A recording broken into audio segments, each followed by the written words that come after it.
There's new information in the case where 16 children were rescued from a house in Vinton County, Ohio, described as not fit for livestock. 13 News is digging deep into this case. We uncovered information and confirmed through official documents. There was even another set of twins born into the Siders family, but they died the same day they were born. Today, 13 News anchor Amanda Barron sat down with an in-law of the Siders family. He tells us because of what's going on, his family is now receiving death threats. We have team coverage for you tonight happening now. Community members will gather in MacArthur to pray for the children rescued from that home. That's where we find Amanda Barron now. And Amanda, the community is truly heartbroken about this situation.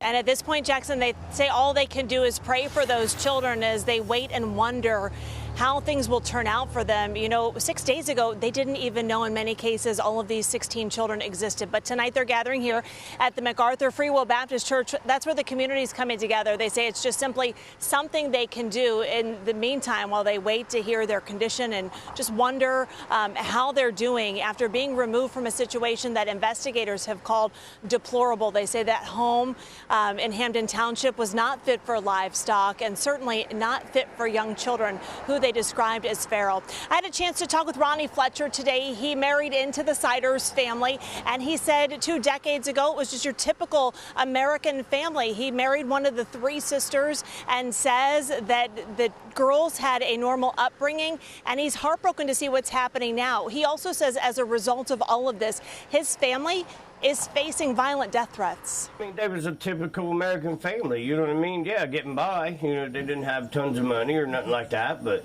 you know, they always had a clean home, you know what I mean? The kids always went to school. I mean, you know what I mean? Like, they had beautiful daughters. I mean, you know what I mean? Like, I don't know what else to say about it, you know what I mean? Like, and the stuff that's saying that this been going on for all these years, and, you know what I mean? It's crazy. He said if they would have realized or knew how dire the situation was, they certainly would have helped. He says they were kept at an arm's length, and for about 7 years, they didn't know exactly where the family was. He said anytime there was a phone call, it was usually a request for something. In one case, they gave him a car. In plenty of other cases, it was for money to pay a utility bill, and one of the sisters would step up and make sure it happened. He also told me that as far as those children go and taking them in, he's taken in other children from another branch of the family who needed a place to go, a safe place to go and people to love them. And he said that would have never been a problem. But tonight, his deep concern is for the safety of his family and for the well-being, Jackson, of those children. Amanda, thank you for that report tonight. We turn now to Sarah Davis, who is live outside of the Siders house in Vinton County with more on the previous addresses of the family. Sarah, what can you tell us tonight? Well, Jackson, we know the Omer Street location in Hamden is the last known location of the Siders family, but documents from the Ohio Vital Statistics show that the younger couple has at least moved 3 times in the last 18 years.